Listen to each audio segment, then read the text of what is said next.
അതുകൊണ്ടാണ് പൗലോസ് അപ്പോസ്തലൻ ചോദിക്കുന്ന ആദ്യത്തെ ചോദ്യം, നീതിക്കും അധർമ്മത്തിനും തമ്മിൽ എന്തൊരു ചേർച്ച? അടുത്ത ചോദ്യം പൗലോസ് അപ്പോസ്തലൻ ചോദിക്കുന്നത്, വെളിച്ചത്തിന് ഇരുളോട് എന്തൊരു കൂട്ടായ്മ? ഈ വെളിച്ചവും ഇരുളും എന്ന് പറയുമ്പം ഇത് സ്വഭാവത്തിന്റെ വ്യത്യാസമാണ്. പ്രകാശം, സത്യമുള്ള ഒരു ജീവിതം, വിശുദ്ധിയുള്ള ജീവിതത്തെ ആഗ്രഹിക്കുന്ന ഒരു വ്യക്തികൾ. ഇരുളോ പാപം, മറച്ചുവെക്കൽ. അവർ പാടുമായിരിക്കും, പാപത്തെ സ്നേഹിപ്പാൻ ഞാനിനി പോകുമോ, ദൈവത്തിൻ പൈതലായി ജീവിക്കും ഞാനിനി. പാടും. പക്ഷേ അവർ പാപത്തിൽ ജീവിക്കുകയും അത് മറച്ചു വയ്ക്കുകയും ചെയ്യും. പ്രകാശം വന്നാൽ ഇരുട്ട് നിലനിൽക്കില്ല. അത് രണ്ടും ഒന്നിച്ച് നിൽക്കുകയില്ല. ഇതൊരു ആത്മീകമായി കോൺട്രാസ്റ്റിംഗ് ഫീച്ചേഴ്സ് ആണ് ഇവിടെയും.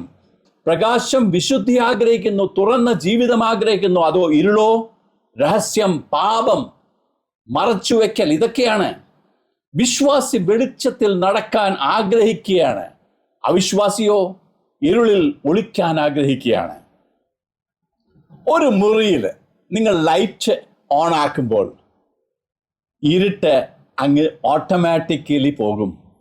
അത് ഉടനെ അപ്രത്യക്ഷമാവും. ഒളിപ്പിച്ചു വെച്ചിരിക്കുന്ന മേഖലകളുണ്ടോ? ഒളിപ്പിച്ച് ജീവിക്കുന്ന ഒരു ജീവിതമാണോ? നിങ്ങൾ പ്രകാശത്തിൽ നടക്കാൻ തയ്യാറാണോ?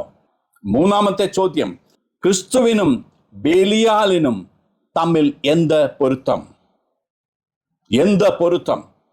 ക്രിസ്തു, ബെലിയാൽ, രണ്ട് ഭാഗങ്ങളാണ് പൗലോസ് അപ്പോസ്തലൻ പറയുന്നത്. ക്രിസ്തു എന്ന് പറയുമ്പം രാജാവും എൻ്റെ രക്ഷകനും. രാജാവേ വന്ന് വാഴണമേ, ഇനി ഞാനല്ല ഇനി നീയല്ലോ. അതാണ് ഈ ക്രിസ്തുവിനെ അനുഗമിക്കുന്ന വ്യക്തി, ക്രിസ്ത്യാനി.